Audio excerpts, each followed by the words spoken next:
bridge number 196 এখন আচৰিত bridge আৰু এই আচৰিত ব্ৰিজখন ক'ত আছে মিজোৰামত আছে উত্তৰ পূবত আছে আৰু এই ব্ৰিজখনৰ বিশেষত্ব হৈছে ভাৰতৰ ভিতৰত দ্বিতীয় উচ্চতম ব্ৰিজ যিখনৰ উচ্চতা হৈছে 114 মিটাৰ ৰ'ব আটাইতকৈ আকৰ্ষণীয় কথাটো কি জানেনে 7 wonders of ইণ্ডিয়াৰ অন্যতম কুতুব মিনাৰ যাৰ উচ্চতা 72.5 মিটাৰ পিছে এই স্তম্ভ দলংখনৰ উচ্চতা কুতুব মিনাৰতকৈ 42 মিটাৰ বেছি অৰ্থাৎ 114 মিটাৰ এতিয়া আপুনি কল্পনা কৰক কুতুব মিনাৰৰ 42 মিটাৰ ওপৰেৰে চলিব ৰেল কথাটো তেনেকুৱাই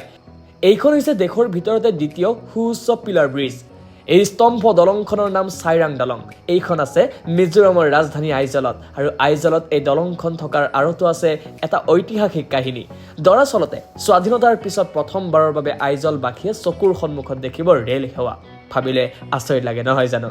কিন্তু হয় স্বাধীনতাৰ পিছত প্ৰথমবাৰৰ বাবে এনেকুৱা হ'বলৈ গৈ আছে প্ৰথমবাৰৰ বাবে আইজলত চলিব ৰেল বৈৰবী সাইৰাং প্ৰকল্পৰ জৰিয়তে মিজোৰামৰ পৰা ভাৰতৰ আন ৰাজ্যলৈ ৰেল চলিব যিহেতু মিজোৰাম এখন পাহাৰীয়া ৰাজ্য যাৰ চৌদিশে কেৱল এনেকুৱাই দৃশ্য গতিকে এনে এখন ৰাজ্যত ৰেলপথ বনোৱা আৰু মৰুভূমিত গাঁত খান্দি পানী উলিওৱা একেই কথা বুলি ভাবিব পাৰি কিন্তু তেনে অসম্ভৱ যেন লগা কামো সম্ভৱ কৰি দেখুৱালে উত্তৰ পূব সীমান্ত ৰেলৱে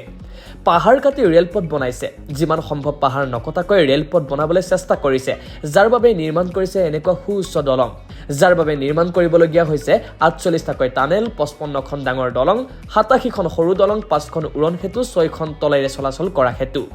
অতি শীঘ্ৰে দেশৰ প্ৰধানমন্ত্ৰীয়ে মুকলি কৰিব এই ৰেলপথটো আৰু তাৰ পাছতে ৰেল চলাচলৰ ক্ষেত্ৰত উত্তৰ পূবৰ চতুৰ্থখন ৰাজ্য হ'ব মিজোৰাম